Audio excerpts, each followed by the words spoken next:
ونستعينه ونستغفره ونتوب إليه ونعوذ بالله من شرور أنفسنا وسيئات أعمالنا من يهده الله فلا مضل له ومن يضلل فلا هادي له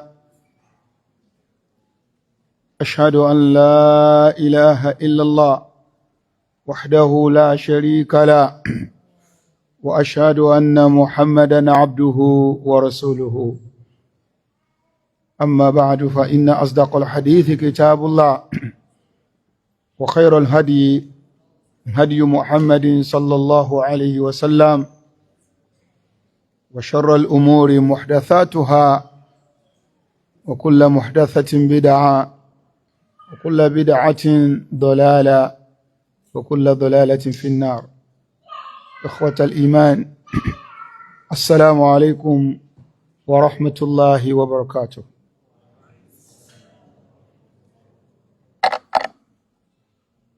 كتاب الجهاد.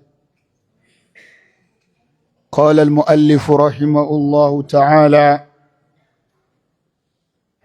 وعن أبي موسى رضي الله عنه أن النبي صلى الله عليه وسلم كان إذا خاف قوما قال: اللهم إنا نجعلك في نحورهم ونعوذ بك من شرورهم. وعن ابن عمر رضي الله عنهما أن رسول الله صلى الله عليه وسلم قال: الخيل معقود في نواصيها الخير إلى يوم القيامة. متفق عليه. وعن عروة البارقي رضي الله عنه أن النبي صلى الله عليه وسلم قال: الخيل معقود في نواصيها الخير إلى يوم القيامة. الأجر والمغنم. متفق عليه. وعن أبي هريرة رضي الله عنه قال: قال رسول الله صلى الله عليه وسلم: من احتبس فرسا في سبيل الله إيمانا بالله وتصديقا بوعده فإن شبعه وريه وروثه وبوله في ميزانه يوم القيامة. رواه البخاري.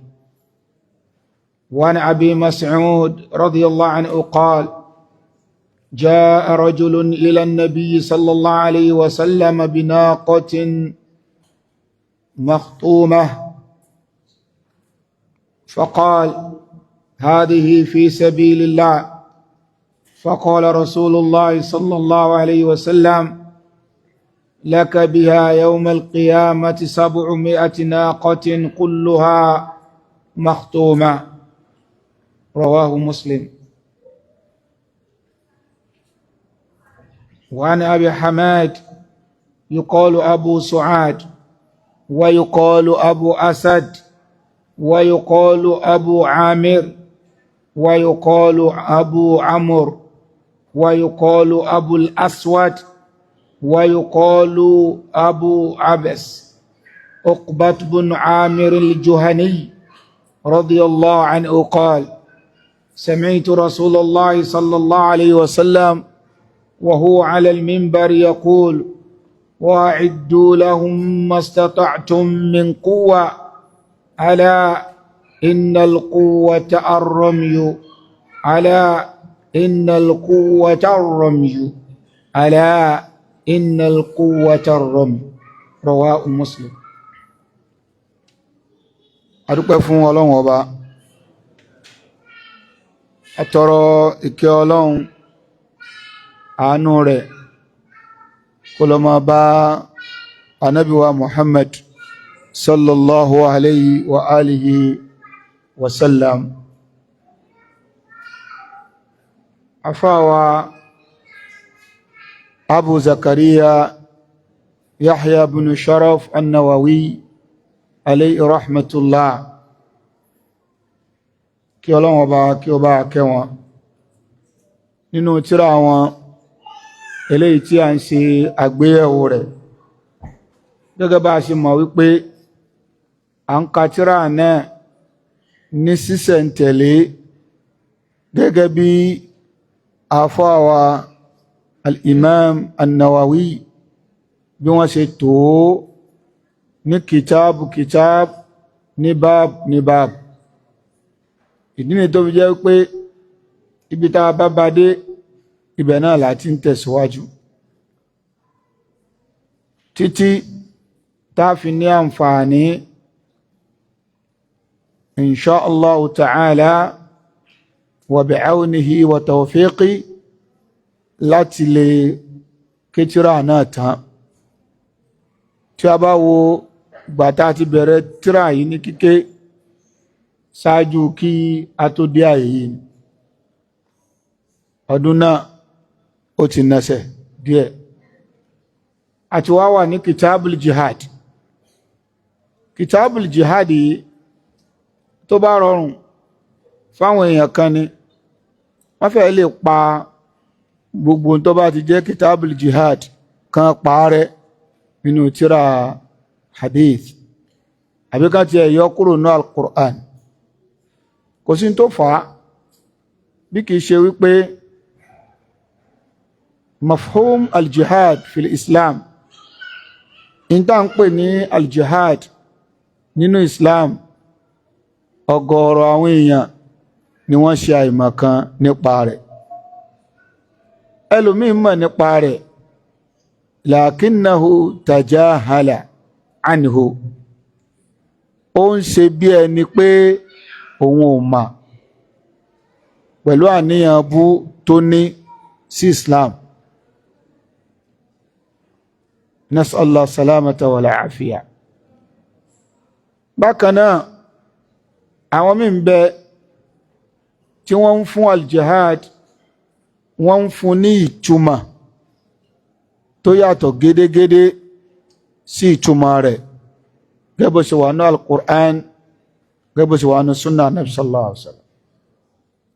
Tá bá wá láàní máa sọ̀rọ̀ nípa rẹ̀ àbí tá bá ti dé orí rẹ̀, tá bá ti dé kìtàbùl jihad á jọ́mpù sí kìtàbù mi, eléyìí kò sí nínú déédéé. Pàápàá jùlọ ipò tí al-jihad tó wà nínú ẹ̀sìn. Tí wọ́n bá bi Ànábì sallallahu alaihi wasallam léèrè lọ́pọ̀lọpọ̀ ọgbà nípa afdalul a'mal, àwọn èyí tó lọ́lá jù nínú iṣẹ́ lẹ́yìn al-iman, ìtànàbí máa ń sọ ní al-jihad fi sabilillah. So tó bá wá rí bẹ́ẹ̀, àwa ni kí a ṣàlàyé rẹ̀ fáwọn èèyàn lọ́nà tí wọ́n fi gbọ́ yé, tí yóò sì ká ìrújú kúrò fún àwọn tí wọ́n ń túmọ̀ rẹ̀ lọ síbi tí kìí ṣe ìtumọ̀ rẹ̀. Ẹ̀yẹn wẹnujọ́ mẹ́ta yìí tí ìṣẹ̀lẹ̀ ìjí ọmọ kó tó wáyé ní Ògbómọ̀ṣọ́ ní Ọ̀yọ́ State. Kọ́lọ́hun Ọba subhanahu wa ta'ala kó má ṣe bá dá àwọn ọmọ náà padà, kó sì la àwùjọ wa àti orílẹ̀-èdè wa lápapọ̀ níbi aburú àwọn kọ̀lọ̀rọ̀ sí èèyàn yìí, kó dáàbò rẹ̀ bò wá. Oríṣiríṣi ọ̀rọ̀ ni àwọn èèyàn ń sọ, kódà àwọn èèyàn míì ṣe cartoon tí wọ́n fi júwe nǹkan yẹn, tí wọ́n ya àwọn tó wé láwàní, tí wọ́n lọ ń kó àwọn ọmọ lásà ti lè sọ wípé Islam náà ni. Ṣùgbọ́n a dúpẹ́ lọ́dọ̀ Ọlọ́run, lẹ́yìn ìgbà tí wọ́n ṣe ìwádìí, wọ́n fi rinlẹ̀ wípé odidi pásítọ̀ àti àwọn ọmọ ìjọ rẹ̀ ni wọ́n supply ìbọn fún àwọn tó ṣiṣẹ́ yìí. Àmọ́ àwa mùsùlùmí nítorí èyí ń sọ wípé ẹ̀sìn Christianity ẹ̀sìn kidnapping ni, àwọn nítorí ẹ̀sọ̀ yẹn, nítorí pé pásítọ̀ tó ṣe yẹn òun ló mọ tó bá aburú tó ṣẹlẹ̀ sí tó fi lè ṣerú nǹkan bẹ́ẹ̀. Kò sí nínú ìwé tó gbé lọ́wọ́, tó sọ fún un pé kó lọ ṣerú nǹkan bẹ́ẹ̀ òun ló jẹ́ ẹni bí ló sì jẹ́ ní aburú. Ojú yìí náà ló yẹ gbogbo yẹn ó fi máa wò. Kódà tán bá ní mùsùlùmí kan ṣe nǹkan kan eléyìí ò tó láti generalize ipò tí Islam ń sọ nìyẹn, nítorí pé ọmọnìyàn wọ́n ń bẹ pẹ̀lú àdámọ́ àti ìwà tó burú tí ń bẹ lọ́wọ́ ẹ̀dá ọmọnìyàn. Àwọn nǹkan wọ̀nyí náà ni ẹ̀sìn ló fẹ́ tún wa ṣe lérí ẹ̀, ṣùgbọ́n bẹ́ẹ̀ sì ṣe tún wa ṣe tó àlemọ́sà máa rí àwọn èèyàn kọ̀ọ̀kan tí wọ́n jẹ́ kọ́lọ̀rọ̀ sí láwùjọ. Ìdí nìyẹn tó fin àti ìdájọ́ tó fi wà. Ẹlẹ́ẹ̀kejì èyí tó ṣẹlẹ̀ ní Jos, arábìnrin tó ń lọ sí Islamia ilé kéwú fún ìdánilẹ́kọ̀ọ́ tí wọ́n mú tí wọ́n lọ fẹ́ jọmọ gbé tí wọ́n sì súnná láàyè. Ọlọ́hun Ọba subhanahu wa ta'ala kó bá foríjì arábìnrin náà. Nínú jelbab, nínú niqab, wọ́n súnná. Ǹjẹ́ ní mùsùlùmí ń pariwo pé Christian ló ṣe? Mùsùlùmí ò sọ bẹ́ẹ̀. Torí pé àwọn kọlọ̀rọ̀ sí èèyàn láwùjọ, àwọn tí ó ṣe bẹ́ẹ̀ kọ́dà mùsùlùmí gan lè wà ńbẹ̀ látara jungle justice èyí tó gbòde kan. Wọ́n tó yẹ pé léyìí tó ṣẹlẹ̀ yìí tó bá lọ jẹ́ pé arábìnrin yẹn kì í ṣe mùsùlùmí ni, ìntàtùmọ̀ rí lórí social media ni wípé àwọn mùsùlùmí wọ́n sun a Christian lady, wọ́n sun ná ní Jos láì ní ṣèwádìí wípé àwọn wo làwọn tó ṣe nǹkan yẹn. So ìdí ni tó fi jẹ́ pé Ọlọ́run Ọba ó nífẹ̀ẹ́ ká máa ṣòdodo, ká máa ṣe dọ́gbandọ́gba nínú ọ̀rọ̀, ká sì máa wádìí òfin tó tó kó tó rí pa àmọ́ sọ ń kọ́ kéèyàn má bàa wá jẹ̀bi níwájú Ọlọ́run. Al-jihad, gbogbo àtà bá ń sọ̀rọ̀ nípa al-jihad gẹ́gẹ́ bí Ànábì sallallahu alaihi wasallam ṣe ṣàlàyé ẹ̀, a rí pé tí àwọn èèyàn máa gbọ́ yé sí ó yàtọ̀ gédégédé sí tí al-jihad jẹ́ látọjọ́ ayé Ànábì sallallahu alaihi wasallam títí di àsìkò yìí. وعن أنس رضي الله عنه وعن أبي موسى رضي الله عنه لا تدعفوا أبو موسى قالوا كبا يونسوا أن النبي صلى الله عليه وسلم كان إذا خاف قوما قال وأن يتشلى محمد صلى الله عليه وسلم tánàbí bá ń bẹ̀rù aburú ọwọ́ àwọn èèyàn kan, nítorí pé ò lè bẹ̀rù èèyàn, aburú ọwọ́ rẹ̀ ni èèyàn ó bẹ̀rù. Gbogbo àti Ànábì sallallahu alaihi wasallam tí Ànábì bá ń bẹ̀rù aburú ọwọ́ èèyàn kan wípé ẹni yìí tí ń bọ̀ lọ́ọ̀kan yìí ṣẹ́ni yìí ò ní fi aburú ṣe mí báyìí, àbí Ànábì fẹ́ kọjá láàyè kan tó ń páyà wípé àwọn èèyàn tí wọ́n wà láàyè yìí ṣé wọn ò ní fi aburú wọn tí wọn ò ní fi kàn mí. Àdúrà tánàbí máa ń ṣe nírú ààyè bẹ́ẹ̀ òun náà nípa nábì ó sọ pé Allahumma inna naj'aluka fi nuhurihim wa na'udhu bika min shururihim. Àdúrà yìí rawahu Abu Daud bi isnadin sahih. Àdúrà yìí ṣe pàtàkì, ẹnì kọ̀ọ̀kan wa ẹ jẹ́ kí a dunni mọ́, pàápàá jùlọ lásìkò táwa yìí. Kí ni túmọ̀ àdúrà náà? Òun náà ni pé Allahumma, ìrẹ́ Ọlọ́run Ọba, inna naj'aluka fi nuhurihim, mo fa àwọn ẹni ibi yìí mo fa àwọn lé ọ lọ́wọ́ o. Wa na'udhu bika min shururihim, mo sì sáàdì ìrẹ́ Ọlọ́run kúrò níbi aburú ọwọ́ wọn. Eléyìí ni ìtumọ̀ àdúrà tánàbí máa ń ṣe gbogbo ìgbà tí ànábì bá ń páyà aburú ọwọ́ àwọn èèyàn kan, kánábì ò tó dọ́dọ̀ wọn, ànábì ó ṣàdúrà yìí. ṣe ẹwọ́n náà ń túmọ̀ sí pé súnnà oníkẹ́ni kọ̀ọ̀kan wa ká dún ní mádùá náà. bẹ́ẹ̀ ò ń páyà aburú ọwọ́ ẹnìkan, tó bá fẹ́ lọ bá àdúrà yìí jẹ́ kó máa wáyé lórí ahọ́n rẹ̀ kódà kó ti wà níwájú rẹ̀ máa sọ àdúrà yẹn lórí ahọ́n wípé Allahumma inna naj'aluka fi nuhurihim wa na'udhu bika min shururihim. àfáàwà Abu Dawud ni wọ́n gba hadisi wa. wa ní ibn Umar radiyallahu anhuma láti ọ̀dọ̀ àfáàwà ibn Umar kọ́lọ́wọ́ bá kó bá yọ́nú sí wọn. anna Rasulullah sallallahu alayhi wa sallam qaal òjíṣẹ́ ọlọ́wọ́ bá tí kàgọ́lọ́wọ́ bá ń bẹ fún sọ báyìí pé alkhailu ma'qudun fi nawasi alkhairu ila yawm alqiyama muttafaqun alayhi. alkhail o náà ni ẹṣin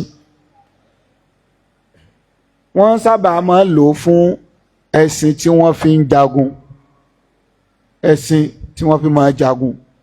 òjíṣẹ́ ọlọ́wọ́ bá ní tí ẹ rí ẹṣin èyí tí wọ́n fi máa ń jagun yẹn ma'qudun fi nawasiya alkhair ọlọ́wọ́ bá tí ọlá rẹ̀ ga nawasiya níbi iwájú orí ẹṣin yẹn báyìí tí fi máa ń la ojú ogun ọlọ́run ti fi oore síbi iwájú orí rẹ̀ yẹn ila yawmil qiyamah títí tálkìyàmọ̀ ọlọ́run bó fi tó.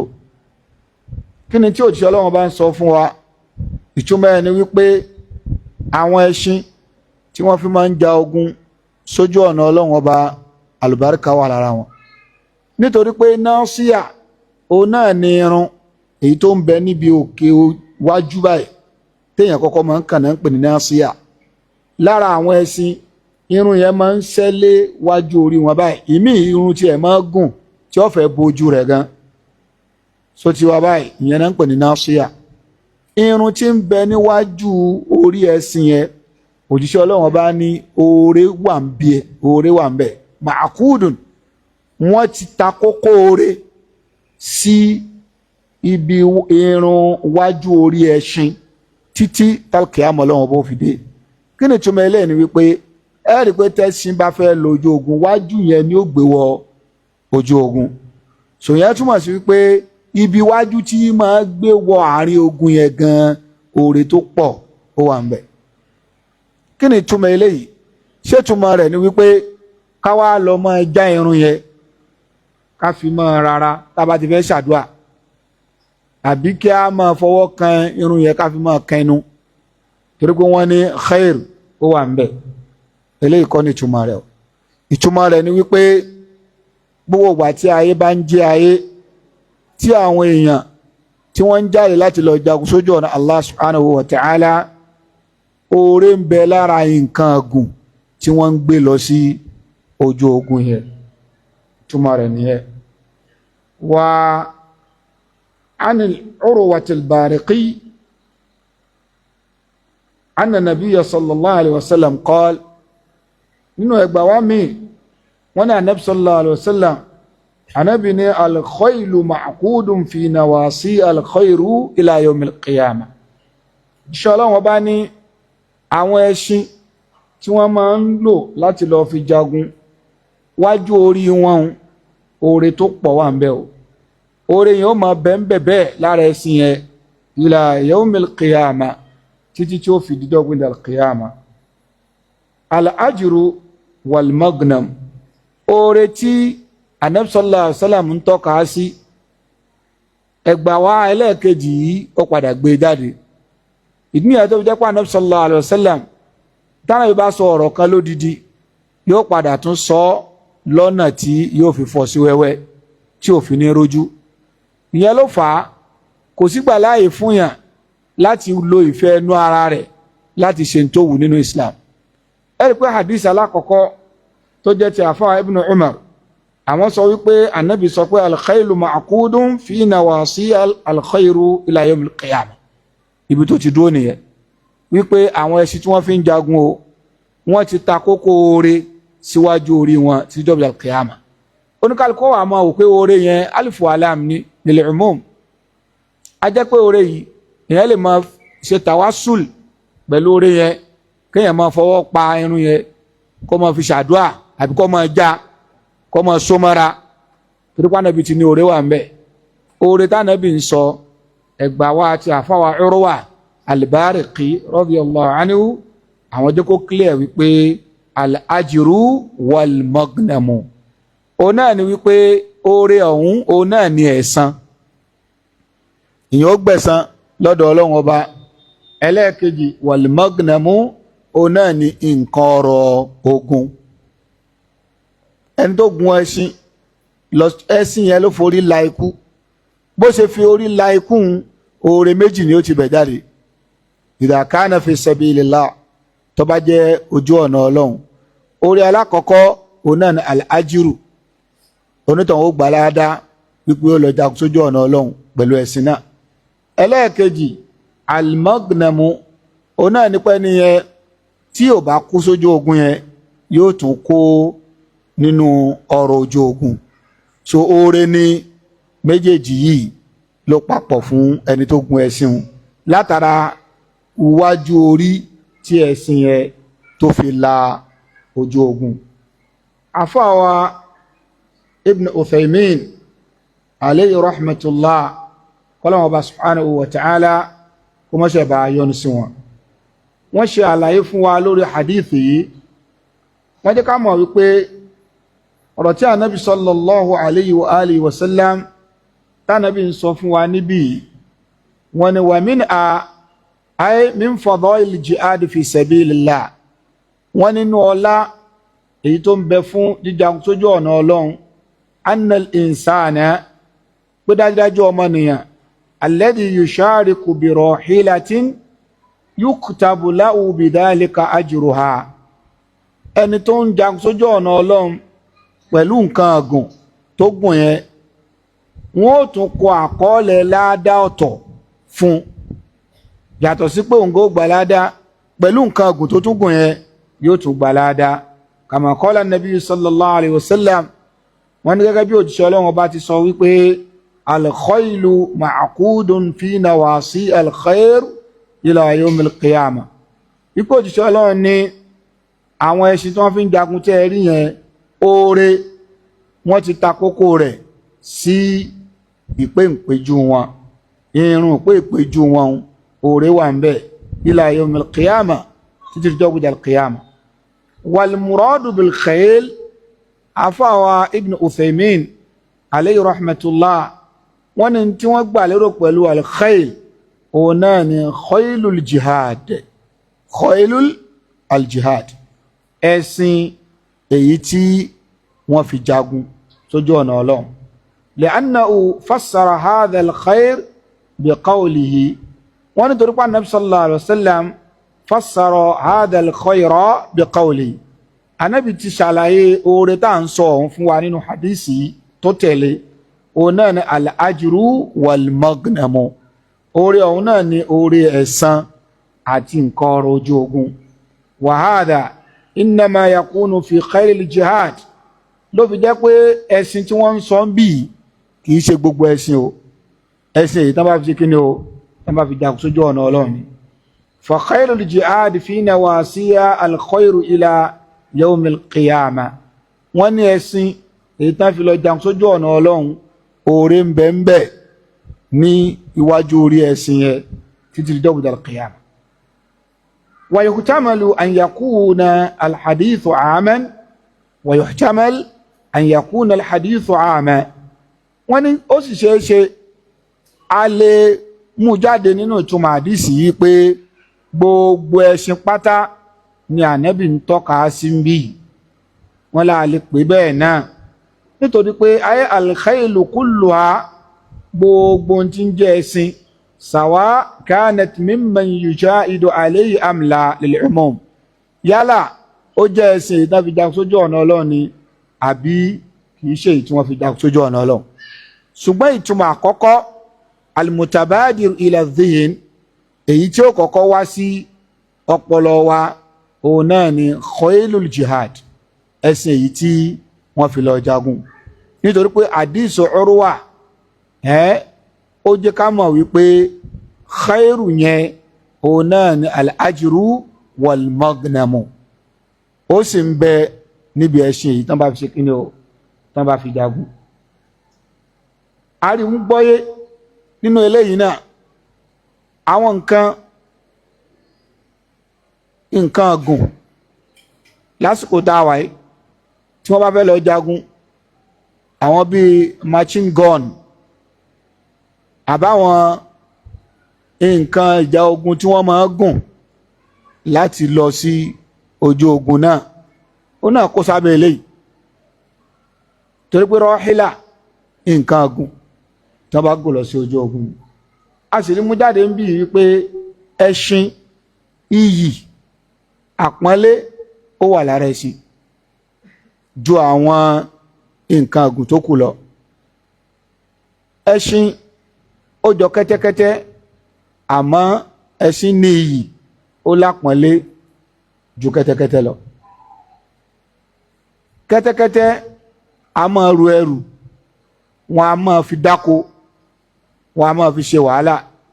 Ràkúnmí a máa ru ẹrù púpọ̀, ṣùgbọ́n ẹṣin òun wà fún ọlá, wọn èé dí ẹrù lórí ẹṣin. Ẹni pàtàkì ni máa ń gun ẹṣin. Yorùbá sọ wípé ó lẹ́ṣin léèkàn, ó lẹ́ṣin léèkàn. Àwọn ìdílé mi ń bẹ wọn a tún máa pè wọ́n ní alẹ́ṣin lọ́yẹ́.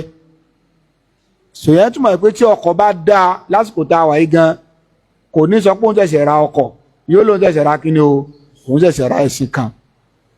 Sòyẹ́ túmọ̀ sí wípé a máa ń ṣàfitì sharaf iyì àtàpọ́nlé sára ẹṣin. Ọ̀rọ̀ tánàbí wa sọ pé ila yawmil qiyamah iyì yẹn ò ní tán lára ẹṣin tálkìyámà ó fi dé. Ẹ rí i pé nínú àwọn nǹkan ọ̀gùn jọ̀hún òun lẹ̀sìn wà. Ó yẹ kígbà rẹ̀ ó ti lọ, ṣùgbọ́n bí ìsìn ṣégbà rẹ̀ lọ kò lọ o. Ẹ tún rí ọba yóò tún gẹṣin, ẹ tún rí àwọn kódà àwọn ọmọ ológun àwọn náà tá bá tún fẹ́ ṣe àṣeyẹ ẹṣin ni wọ́n gùn. Ṣòyẹn túmọ̀ sí pé iyì tó ń bẹ lára ẹṣin, ọ̀rọ̀ tánàbí sọ pé ila yawmil qiyamah ó ń tọ́ka sí wípé nínú sídìkù nubuwati nàbí sallallahu alayhi wa sallam ìjódodo ìjánàbí ànábì wa Muhammad sallallahu alayhi wa sallam. Ọ̀rọ̀ tánàbí sọ láti gbà yẹn ó sì ń ṣẹ́dí sìn. Iyì ara ẹṣin, orí ara rẹ̀ yóò máa bẹ lára rẹ̀ ní ila yawmil qiyamah títí tí ó fi dijọ́ gbé dal qiyamah. Bákan náà anabi sallallahu alayhi wa sallam nínú hadith àfọwọ́ Abu Hurairah qala rasulullah sallallahu alayhi wa sallam òjíṣẹ́ Ọlọ́run bá ní man ihtabasa farasan fi sabilillah gbogbo ẹnikẹ́ni tí ó bá so ẹṣin kan mọ́lẹ̀, wọ́n wá bi léèrè pé kí ló dé tó fi so ẹṣin mọ́lẹ̀, kò fi ṣe nǹkan kan ju pé tó bá ti fẹ́ lọ jagun torí kó lè lọ fi jagun sójú ọ̀nà Ọlọ́run ló fi ra ẹṣin náà, ló fi ń tọ́jú ẹ̀, ló fi dè mọ́lẹ̀. Imanan billah a wá yẹ ẹ̀mí rẹ̀ wò, ìgbàgbọ́ nínú Ọlọ́run òun ló fi so ẹṣin náà mọ́lẹ̀. Wa tasdiqan bi wa'dihi ó sì gbà lódodo pé àdéhùn òdodo ni àdéhùn Ọlọ́run lérí ẹni tó bá lọ jagun sójú ọ̀nà Ọlọ́run, gbogbo àwọn ẹ̀san yẹn ó gbà kó dodo ni. Fa inna shib'ahu gbogbo ìgbà tí onítọ̀hún tó bá ń fún ẹṣin yẹn lóúnjẹ tẹ́ṣin yẹn ń jẹ àjẹyó, wà ríyàhú gbogbo ìgbà tí ẹṣin yẹn bá ń mu omi àmuyó, wà rọ́ọ̀fàú gbogbo ìgbà tí ẹṣin yẹn bá ń yàgbẹ́ iye ìgbẹ́ tó rí ó yà, wà báwòlàhú gbogbo iye ìtọ̀ tí ẹṣin yẹn rí ọmọ ìtọ̀, wọ́n máa kọ ládàálẹ̀ fonítọ̀hún fi mizanihi yawmal qiyamah. Wọ́n máa kọ àkọọ́lẹ̀ iṣẹ́ olóore fún onítọ̀hún nínú òṣùwọ̀n ẹsẹ̀ rẹ̀ tó bá rí jọ́ wíjọ́ qiyamah. Rawahu al-Bukhari, àfáwà al-Imam al-Bukhari àwọn ni wọ́n gba hadithi wa. An Abi Mas'ud radiyallahu anhu qala ja'a rajulun ila an-nabi sallallahu alayhi wa sallam binaqatin makhtumah. Wọ́n ní arákùnrin kan ó lọ bá Nabi sallallahu alayhi wa sallam pẹ̀lú abo ràkúnmí kan èyí tí wọ́n fi ìjánu tí wọ́n fi gbá lẹ́nu, ìjánu tí wọ́n fi ń fà. Faqal ó wá ń sọ fún Nabi pé hadhihi fi sabilillah pé abo ràkúnmí yìí mo fi ilẹ̀ tán bá ti fẹ́ lọ jà sójú ọ̀nà ọlọ́run nìkan ni kí wọ́n máa lò. Faqala Rasulullah sallallahu alayhi wa sallam, anabi sì ń sọ fárakùnrin náà wípé laka biha yawmal qiyamati sab'u mi'ati naqa kulluha makhtuma. Eléyìí tó ṣe yìí tó bá rí dọ́gbọ́jà al-qiyama, ọlọ́run ó fún ọ ní ràkúnmí ọgọ́rùn-ún, abo ràkúnmí ọgọ́rùn-ún méje lọ́lọ́run ó fi dá padà fún ọ, tí gbogbo rẹ̀ náà tí ó dà gẹ́gẹ́ bí eléyìí tó mú àì. Ṣèyàn túmọ̀ sí pé iṣẹ́ olóore kan tó ṣe yìí, láàdá tó gbà ó gbà láàdá ọgọ́rùn-ún méje lọ́lọ́run ó fi san fún ọ. Rawahu Muslim. وعن حماد ويقال أبو سعار ويقال أبو أسر ويقال أبو عامر ويقال أبو عمرو ويقال أبو الأسود ويقال أبو عبس عقبة بن عامر الجهني. سابتا أنقني عقبة بن عامر الجهني wọ́n ní kúníyà tó pọ̀. So eléyìí fi yé wa wípé èèyàn lè ní kúníyà jọ ẹyọ kan lọ, àmọ́ kọ́rọ̀ rẹ̀ máa dàrú máwọn èèyàn lọ́wọ́, ìkànnì kò jẹ́ ó mọ́ ọ láàjù. Sàbẹ̀ yìí Amir, Uqba bunu Amir al-Juhani, nínú kúníyà wọn ni Abu Hamad, wọ́n jẹ́ Abu Su'ad, wọ́n jẹ́ Abu Asad, wọ́n jẹ́ Abu Amir, wọ́n jẹ́ Abu Amuru, wọ́n jẹ́ Abu Aswad, wọ́n jẹ́ Abu Abs. So arimújáde ń bẹ̀ wípé èèyàn lè jẹ́ ju kúníyà kan lọ. قال سمعت رسول الله صلى الله عليه وسلم وهو على المنبر يقول، wọ́n ní mo gbọ́ lẹ́nu òjíṣẹ́ Ọlọ́run, Ànábì ń bẹ lórí mímbàr, ó wá ń sọ báyìí pé ó ka àyà Kùránì yìí pé wa'iddu lahum mastata'tum min quwwa. Ọlọ́run ọba ní ẹ pèsè kalẹ̀ fún àwọn ọ̀tá yín gbogbo tí ẹ bá ní agbára láti lè fi kojú wọn, ẹ pèsè rẹ̀ kalẹ̀. Ala innal quwwata ar-ramyu. Òjíṣẹ́ Ọlọ́run ọba ní ẹ tẹ́tí ẹ gbọ́ o, agbára tí mo ń sọ bí ó ń dè kọ́ o, bí ó ka ànà sáré kọ́ o. Ar-ramyu gbogbo téèyàn máa ń ta tí ó lọ bọ́ta ò ní o, bí ọfà, bí ìbọn àti bẹ́ẹ̀ bẹ́ẹ̀ lọ. Ala innal quwwata ar-ramyu, ala innal quwwata ar-ramyu. Rawahu Muslim. Afa Muslim ni wọ́n gba hadisi yìí wá. Afa Sheikh Ibn Uthaymin alayhi rahmatullah, Ọlọ́run kó bá ayọ́nu sí wọn. Wọ́n ní nínú ọlá tó ń bẹ fún al-jihad, anna rajulan ja'a bi naqatin makhtuma ila Rasulillah sallallahu alayhi wa sallam. Wọ́n ní arákùnrin tí ó mú abo ràkúnmí yìí wá sọ́dọ̀ Ànábì sallallahu alayhi wa sallam, tó sọ pé hadi ya Rasulallah fi sabilillah, wípé abo ràkúnmí yìí mo fà kalẹ̀ kẹfì máa jà sójú ọ̀nà Ọlọ́run. Fa akhbarahu an-nabi sallallahu alayhi wa sallam, Ànábì wa sọ fún wípé anna Allah adda lahu yawm al-qiyamah sab'u mi'ati naqa kulluha makhtuma. Li'anna Allah ta'ala, ìdí tó fi rí bẹ́ẹ̀ ni pé téèyàn bá ná nǹkan ẹyọ kan sójú ọ̀nà Ọlọ́run, yudha'ifu al-hasanata bi ashri amthaliha ila 700 di'f ila ad'afin kathira. Ọlọ́run ó fún yẹn ní ẹ̀san mẹ́wàá lórí nǹkan ẹyọ kan téèyàn bá ná, ó tún lè tàtàkpòrò láti mẹ́wàá di 100 àbí jù bẹ́ẹ̀.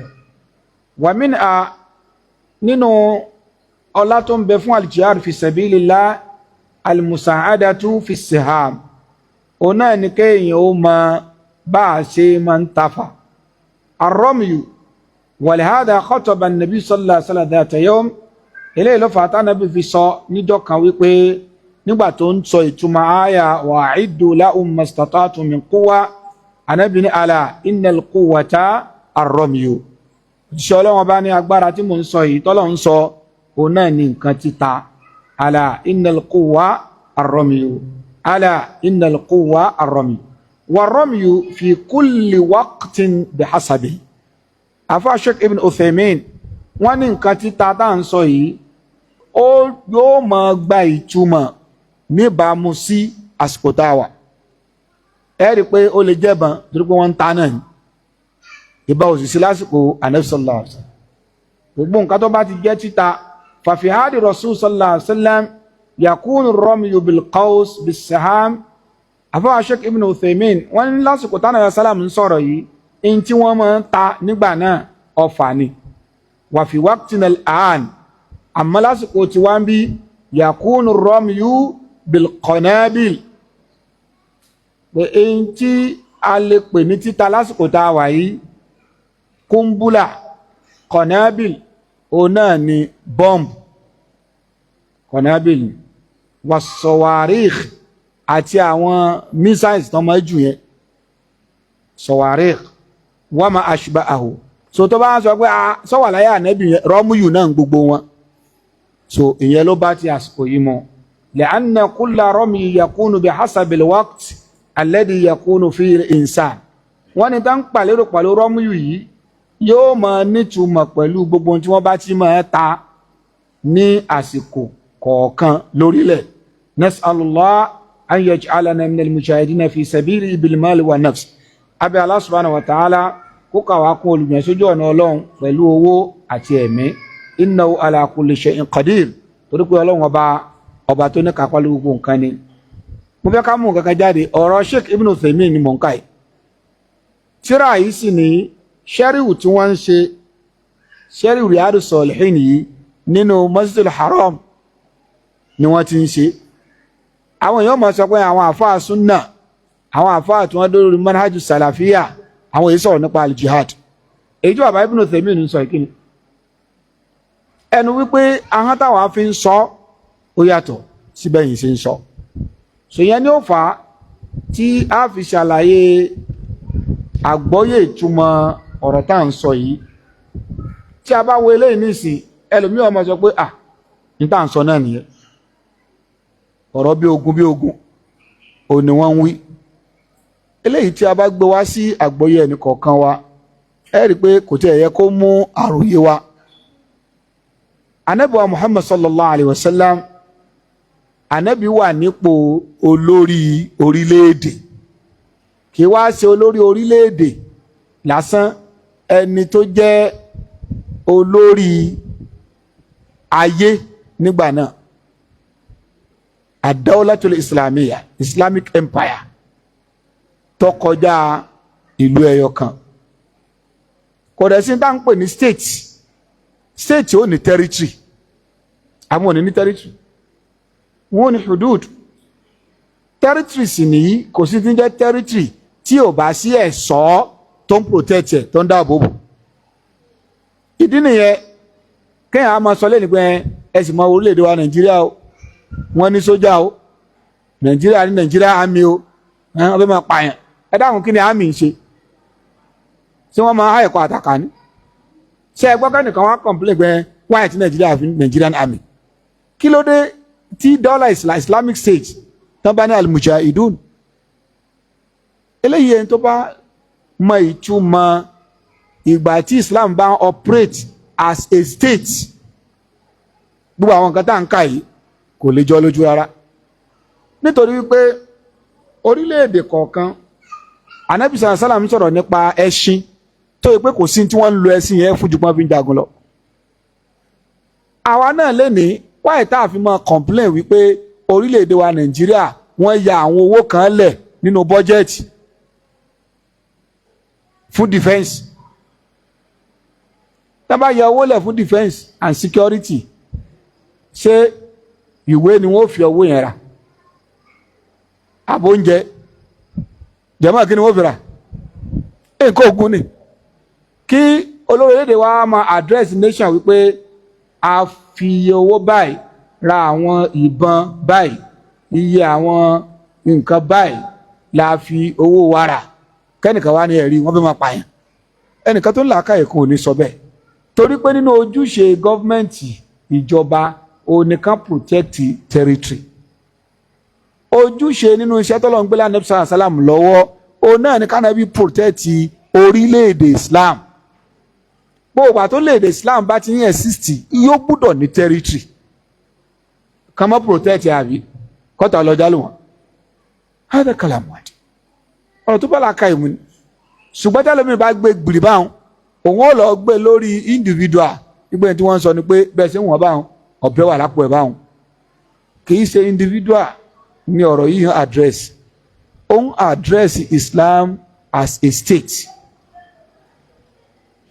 Lápèjúwe bọ́jẹ̀tì orílẹ̀-èdè wa Nàìjíríà 2026 ǹjẹ́ lẹ mọ̀ wípé ǹjẹ́ ẹ mọ̀ aspect àbí àwọn abala nínú àwọn abala tí máa jáde tá a máa pín owó sí nínú bọ́jẹ̀tì, ǹjẹ́ ẹ mọ̀ èyí tí orílẹ̀-èdè wa ní 2026 bọ́jẹ̀tì 2026 yìí ǹjẹ́ ẹ mọ̀ ibi tí ìjọba ya owó sí jùlọ? Now defense ni.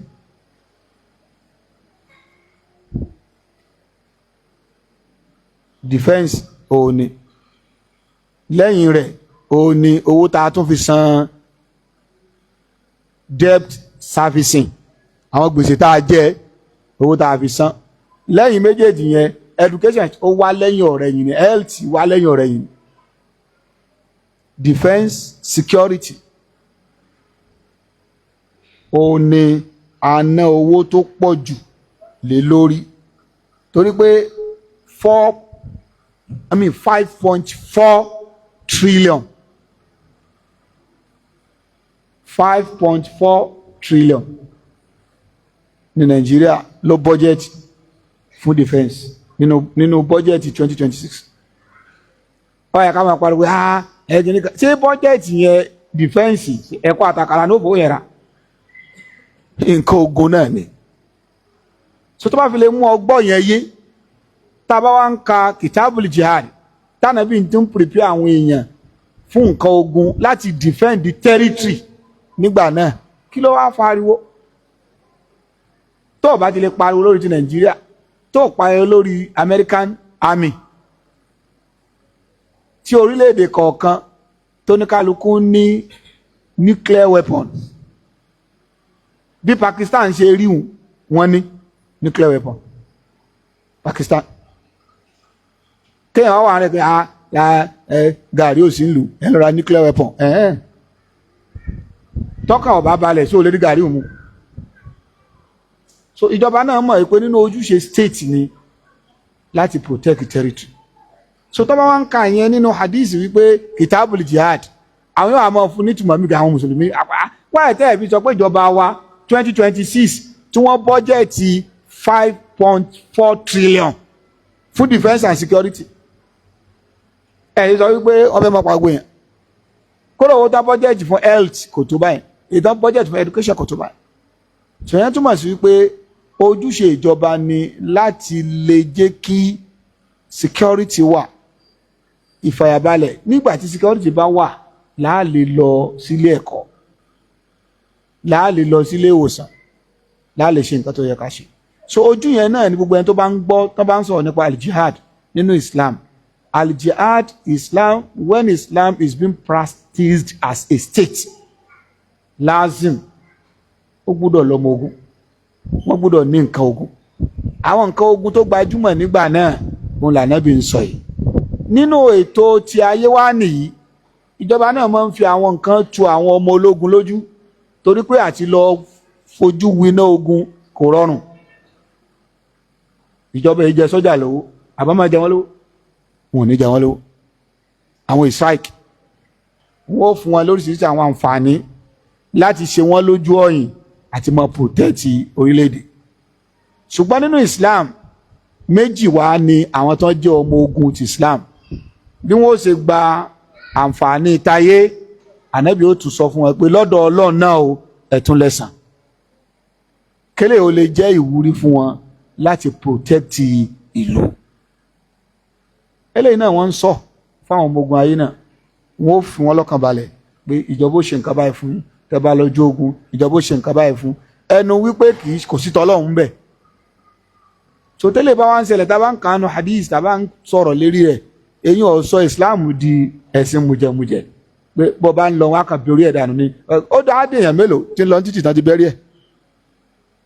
So ẹ jẹ́ ká máa gbọ́ yé wípé Islam ẹ̀sìn tí dínú wa dawla, ẹ̀sìn àti orílẹ̀-èdè ni. Gbogbo ibi tí Islam tí wọ́n bá ti ń practice ẹ̀ gẹ́gẹ́ bí state, yóò sá lọ́mọ ogun, yóò ní soldiers, yóò ní army ó wà, àgbáríjọ àwọn ọmọ ológun yóò wà.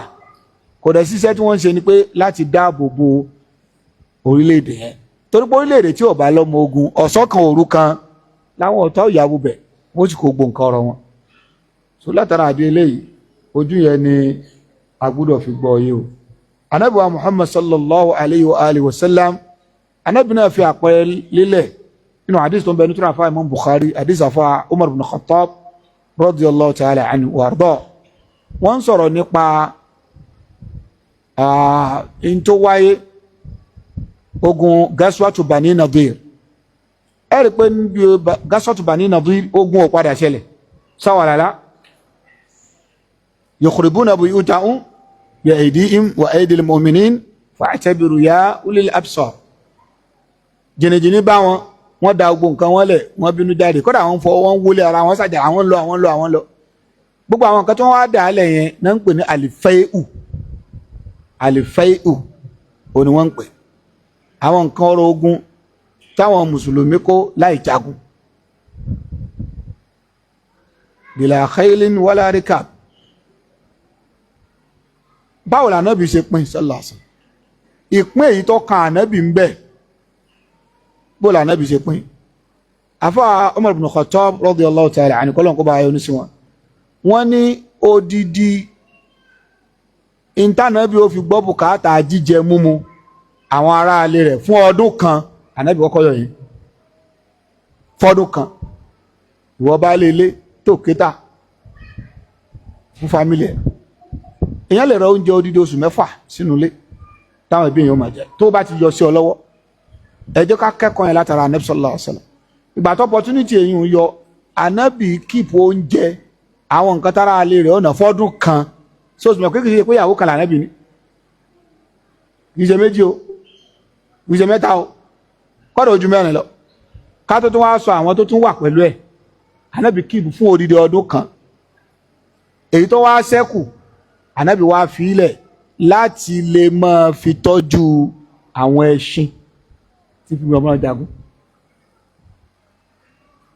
So ẹ wo bọ́jẹ̀tì o. So kò síbẹ̀ ẹ fẹ́ máa ṣe, ẹ lè yọ ti security àti defense, ẹ lè yọ kúrò ńbẹ̀. Bàtà Ànábì yọ ti oúnjẹ ó yọ kúrò ńbẹ̀. Èyí tó ṣẹ́kù defense ni. So yẹn túmọ̀ sí pé bẹ́ẹ̀yàn bá jẹ tó o ní, má jẹ níjẹ kó tán. Tó bá ti jẹ túṣẹ́ díẹ̀ kù fi sabilillah. Ọlọ́run ṣàánú rẹ̀ orí ti owó ńlá. Tó bá ti ná fẹ́ bí tó ná fara àwọn èèyàn rẹ̀, tó ná fẹ́ bí rẹ̀, jẹ́ kó ṣẹ́kù náà káwọn èèyàn míì náà ṣàǹfààní bẹ̀ fi sabilillah. So gbogbo àwọn nǹkan wọ̀nyí àríkọ́ lára Ànábì sallallahu alaihi wasallam. Àlìfẹ́ù yẹn gbàtà Ànábì kẹta fáwọn ará ilé rẹ̀ fún ọdún kan, èyí tó ṣẹ́kù Ànábì fi tọ́jú ẹṣin, alqura àti àwọn wàsílà àtàwọn nǹkan ọjọ́ ogun ní Ànábì fi prepare. So léyìí tó ń túmọ̀ sí wípé láàfin mọ̀ wípé tí a bá lọ́pàá Ànábì ṣe eléyìí, ẹnu táwọn ọ̀tá Islam ó fi sọ ní wọ́n ti ń ra nǹkan ogun. Ṣé ìjọba Nàìjíríà ra nǹkan ogun? So Ànábì ra nǹkan ogun gẹ́gẹ́ bí orílẹ̀-èdè ni, wíṣ as an individual. Wọ́n ò lọ jagun, wọ́n protect territory nígbà náà. So gbogbo gbà tí territory bá ti ń wà, ọ̀ràn yẹn ní ká protect ẹ̀ kí àwọn ọ̀tá mọ́kàn lọ já wọlé nígbà tí fura. So eléyìí ni àgbọ́yé tá a mú jáde ń bí sífàtìn àmọ́. Ó wá ń bẹnu àwọn àfáà tí wọ́n ní ẹni tó wá ṣe wípé ó ń ṣe ìpèpè sójú ọ̀nà Ọlọ́run, kì í ṣe pógun, ọlọ́sẹ̀wáàsí ń bí, ọlọ́sẹ̀wáàsí lọ́hùn, ó wá ní ọkọ̀ tó lálàáfíà tí ń náwó lórí ọkọ̀. So náà kó síbẹ̀, ó ń bẹnu àwọn àfáà tí wọ́n ní ó kó síbẹ̀, torí pé kílò náà ń ṣe yẹn jihad náà ní ṣe fi sabilillah. Ó wá gbọ́kànlọ orí owó kan sìn, ó wá dówó sọ́nà 3, ọ̀nà dà 2, ìdá kan tó kù yẹn ọ̀nà lórí ọkọ̀, kí ọkọ̀ kó lè máa ṣiṣẹ́ lójú ẹsẹ̀ tó bá fẹ́ máa ṣe kílò bá fẹ́ máa jíṣẹ́ Ọlọ́run káàkiri. Bẹ́ẹ̀ náà ni wípé gbogbo nǹkan téèyàn ń lò gẹ́gẹ́ bí nǹkan àlò tí ń ràn yàn lọ́wọ́ láti máa rí t'Ọlọ́run ṣe, èèyàn ó máa gbaládá lórí pé èèyàn ń tọ́jú nǹkan yẹn. Mi rò pé gbọ́ yín bẹ́ẹ̀. Lápèjúwe nísìn, àtún spíkà yìí ṣe dáadáa. anáwó sí kó lè máa gbé ọ̀rọ̀ ń jáde ní tá a fi ń ṣe rìkọ́dìn anáwó sí dáadáa kí ó gba ayé ó lè máa láǹfààní nǹkan yẹn owó tá a ná lórí nǹkan yẹn àbí gbogbo ẹni tó contribute sí nǹkan yẹn náà wọ́n gbà dáadáa.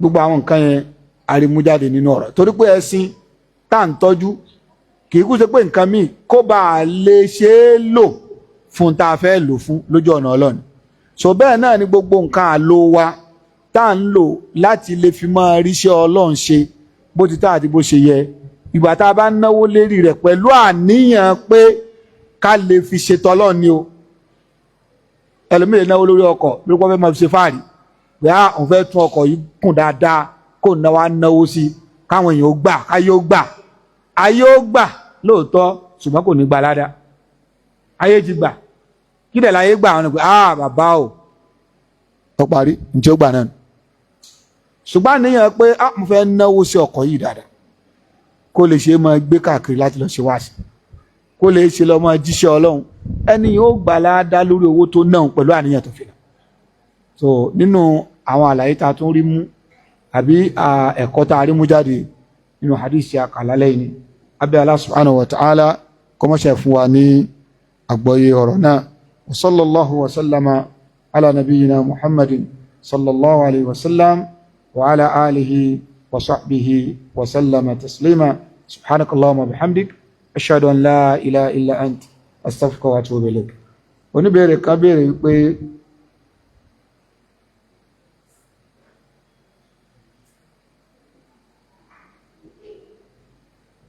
wọ́n ní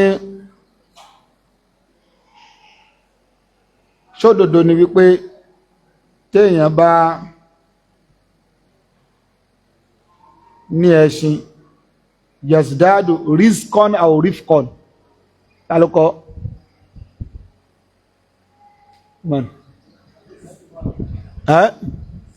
rizqan rifqan ló kọ sí wípé téèyàn bá lẹ́ṣin arísìkí rẹ̀ yóò máa pọ̀ sí tó wallahu alam èmi ò mọ ìyẹn àmọ́ tí èèyàn bá ní ẹṣin fún torí ojú ọ̀nà Ọlọ́run téèyàn wá náwó lé lórí kó lè wúlò lójú ọ̀nà Ọlọ́run ó máa ṣe ìdápadà púpọ̀ fẹ́ni yẹn torí pé ìgbà téèyàn náà sójú ọ̀nà Ọlọ́run náà gbogbo owó téèyàn ná pépà níyàn tọ Ọlọ́run ni Ọlọ́run yóò máa jẹ́ kí ẹ̀san yẹn kó máa pọ̀ sí kówó yẹn máa lékún sí tó yẹ pé torí ìyẹn ni kò sí láì fi bẹ́ẹ̀ ṣùgbọ́n mùjárà rẹ̀ pé èèyàn kàn lẹ́sìn ọwọ́ á ní gbogbo ẹni tó bá ti lẹ́sìn yóò lówó ọwọ́ á lọ rẹ̀ sí ọwọ́ á ní ó ti rẹ̀ sí ní ìṣó ti tó bí oṣù kan báyìí owó ò tí ì dé ẹ̀mí ọmọ sí yẹ o Allah ta'ala alam naam. هل من سؤال؟ إن شاء الله تعالى نقف هنا نسأل الله سبحانه وتعالى أن يوفقنا إلى ما في سعادتنا في الدنيا والآخرة وأن يثبتنا على الحق وعلى صراط المستقيم سبحانك اللهم وبحمدك أشهد أن لا إله إلا أنت أستغفرك وأتوب إليك والسلام عليكم ورحمة الله وبركاته.